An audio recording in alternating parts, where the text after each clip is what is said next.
मैं संस्कृत भारती से आए हुए सभी विद्वत मंडल और आज के अतिथि महोदय, अध्यक्ष महोदय, आचार्य सत्यकांत जी, आचार्य प्रमोद जी और आचार्य जी का मैं नाम नहीं जानता, जिन्होंने भाषण दिया बड़ा सुंदर, प्रमोद जी, जिन्होंने क्या कहा कि संस्कृत जो भाषा है ये हमारे भारत की जननी है।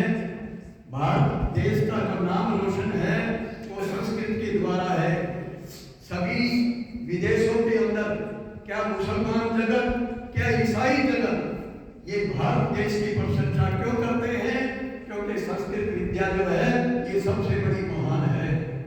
हमारे राम का आदर्श देखो, हमारे जो मर्यादा पुरुषोत्तम राम का, भगवान योगीराज श्री कृष्ण जी का जीवन सारा संस्कृत से भरा हुआ था।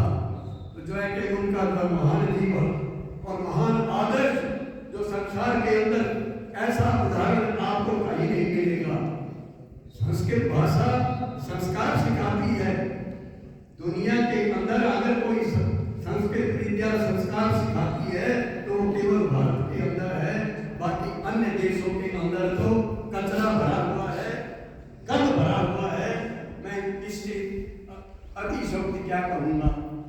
अगर शुद्धि का वातावरण, जीवन का वातावरण, आत्मा और परमात्मा से जोड़ने का वातावरण, किसी ने कहा, किसी ने पूछा किसी से कि जीवन का सार क्या है? उत्तर देने वाले ने कहा जो संसार से जोड़ दे और ईश्वर से जोड़ दे, ईश्वर से जोड़ दे, ये जीवन का सार है। तो ये संस्कृत भाषा, संस्कृत विद्या हमें क्या नहीं सिखाती?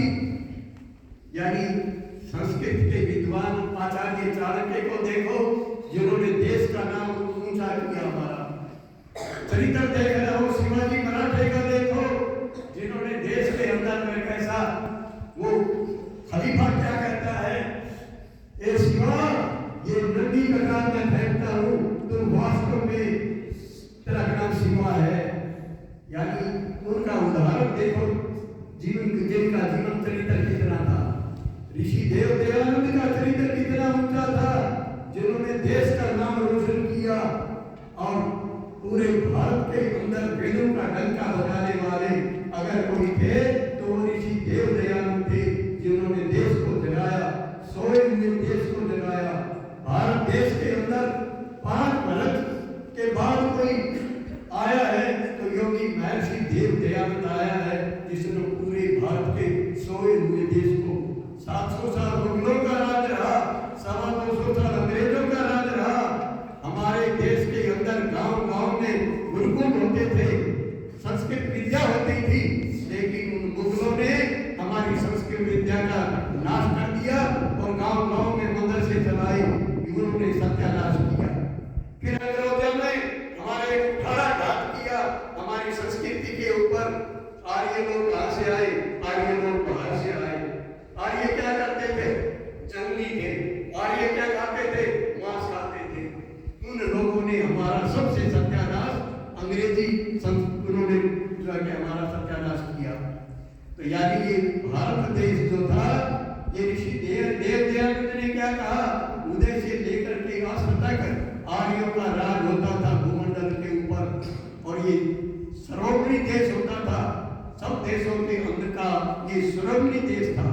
लेकिन हमने उस विद्या को भुला दिया, जो आज हम दर की ठोकर खा रहे हैं। भगवान कृष्ण की बात को उस दुष्ट दुर्योधन ने नहीं माना तो देश का सत्यानाश हुआ।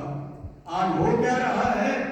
आज संसार के अंदर जितना विनाश हो रहा है, हम संस्कृत विद्या को भूल करके विनाश के कगार पर खड़े हैं। जितने एटम बम बने हुए हैं, जितना जो अड़ंगा बना हुआ है, ये सारा विनाश की जड़ है, सारा का सारा। ये संस्कृत विद्या हमें बहुत कुछ सिखाती है, जीवन का सार सिखाती है। मैं बाहर से सभी विद्वत मंडल, मातृशक्ति और बेटियां जो आई हुई है, मैं सबका हृदय से धन्यवाद करता हूँ, आपका सम्मान करता हूँ, नमन करता हूँ। बेटी जो बोल करके गई है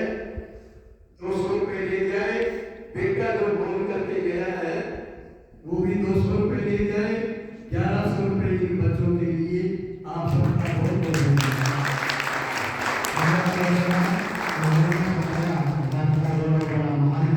इस गौरव को जानने और पहचानने की जरूरत है।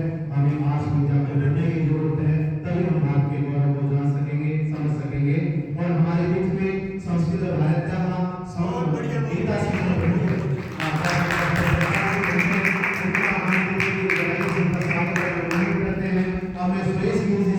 आग्रह करूंगा कि वो हमारे बीच में पहुंचे डॉक्टर जयपाल जी का माल्यार्पण के द्वारा उनका स्वागत करें। डॉक्टर सुरेश गिल जी, उनका स्वागत करें आप।